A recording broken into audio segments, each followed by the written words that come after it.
안녕하세요. 365생일사주입니다. 오늘은 양력 7월 3일생 이야기예요. 시작부터 직설로 갈게요. 7월 3일생은 돈복이 없는 사람이 아니라 돈이 빠져나가는 이유를 너무 잘 만들어내는 사람이라서 통장이 흔들립니다. 본인은 합리적이라고 생각하는데 지나고 보면 왜 이렇게 남는 게 없지? 가 반복돼요. 이게 오늘의 핵심입니다.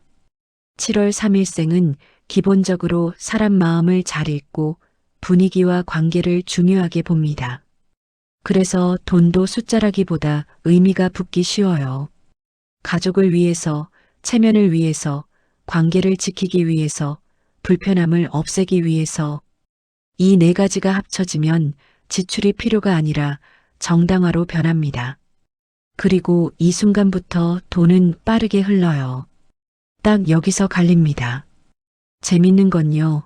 7월 3일생은 돈을 못 버는 타입이 아닙니다.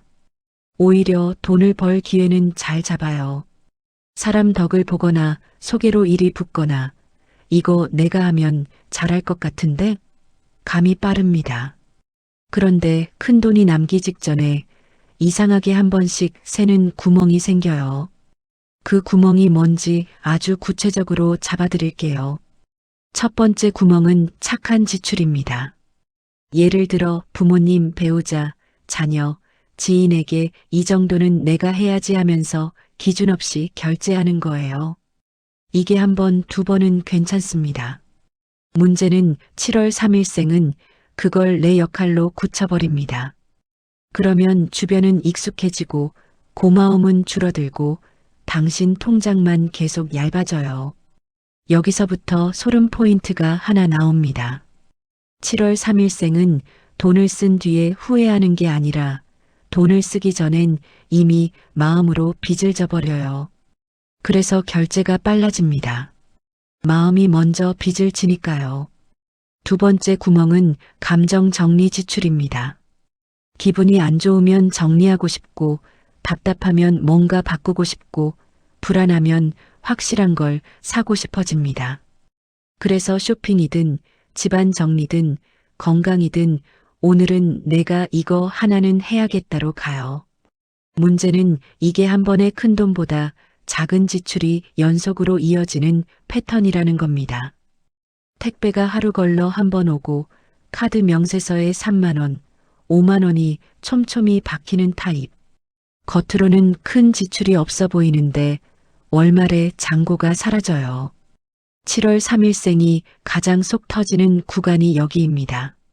세 번째 구멍은 정보 과잉 결정 마비손의 확정입니다.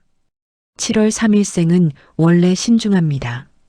그런데 돈 앞에서 신중함이 과하면 타이밍을 놓칩니다.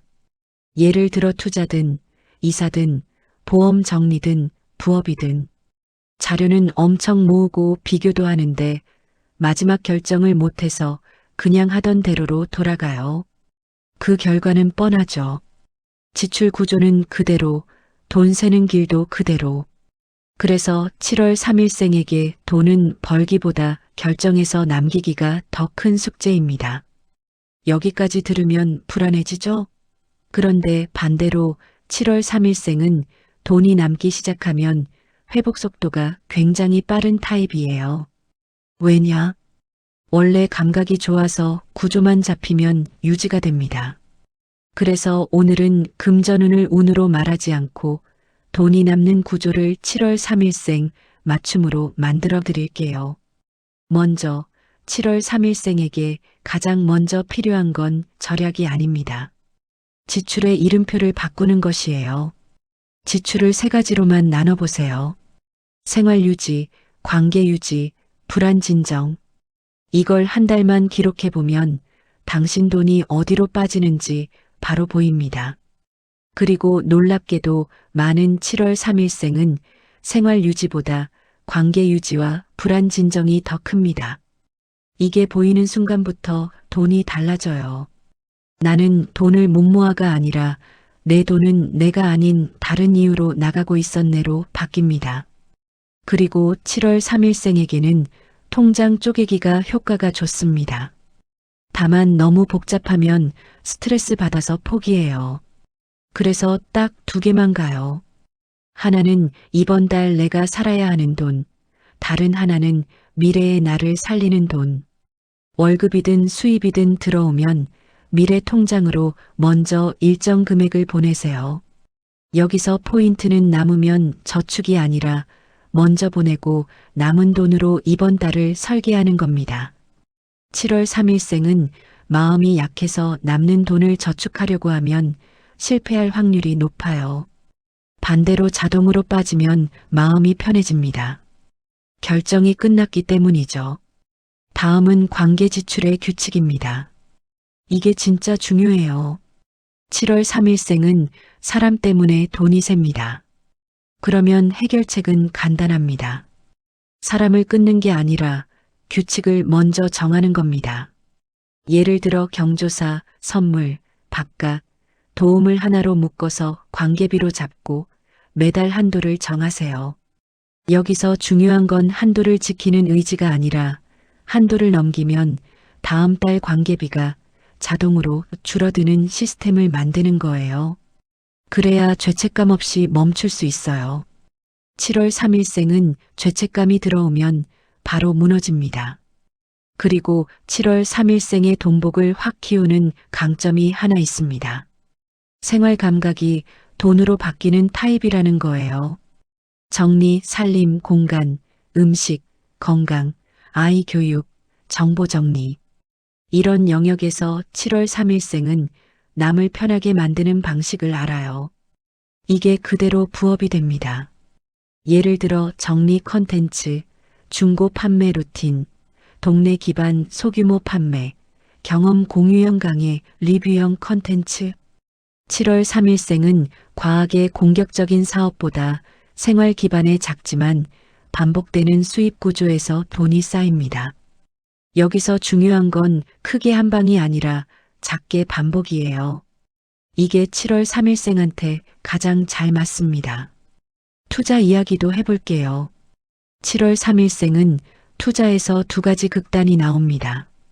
하나는 겁이 많아서 못 들어가고 하나는 감정이 흔들릴 때 한 번에 들어가는 것. 둘 다 손해로 이어지기 쉽습니다. 그래서 원칙은 하나만 기억하세요.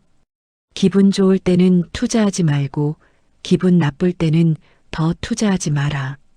7월 3일생은 감정이 돈 결정을 끌고 가는 순간 정확도가 급격히 떨어집니다. 대신 정해진 날짜, 정해진 금액, 정해진 방식으로만 가면 성과가 훨씬 안정적으로 나와요. 내 판단이 아니라 내 규칙으로 돈을 굴리는 거죠. 자, 여기서 7월 3일생 금전운의 진짜 본질을 말할게요. 7월 3일생은 돈을 모으는 사람이 아니라 돈이 머물 수 있는 환경을 만드는 사람입니다. 집안이 안정되면, 관계가 정리되면, 마음이 덜 흔들리면 그때 돈이 남아요. 반대로 환경이 어지러우면 돈은 똑같이 벌어도 똑같이 사라집니다. 그래서 7월 3일생은 돈을 보려면 통장만 보지 말고 내 삶의 소음이 무엇인지를 봐야 합니다. 소음이 줄어들면 지출이 줄고 지출이 줄면 남고 남기 시작하면 속도가 붙습니다. 그리고 재미로 하나만 더. 7월 3일에 태어난 유명인으로는 배우 톰 크루즈, 작가 프란츠 카프카처럼 집요하게 파고드는 에너지가 강한 사람들이 있어요. 한번 몰입하면 끝을 보는 힘. 7월 3일생의 이 몰입이 돈에서 잘못 쓰이면 감정 지출로 가고 잘 쓰이면 반복 수입으로 갑니다. 방향만 바꾸면 완전히 달라져요. 여기서 한 번만 숨 고르고요. 결론입니다. 7월 3일생의 금전운은 들어오는 돈이 아니라 남기는 규칙에서 터집니다. 착한 마음은 유지하되 착한 지출은 규칙으로 묶으세요. 감정이 흔들릴수록 소비가 아니라 구조를 만지세요. 그리고 생활 감각을 반복 수입으로 연결하세요. 그러면 7월 3일생은 진짜로 시간이 갈수록 돈이 남는 사람으로 바뀝니다. 지금부터 충분히 가능합니다. 댓글에 생일월일과 궁금한 점 하나만 남겨주세요. 다음 영상에서 그 날짜도 자세히 이어서 풀어드릴게요. 감사합니다.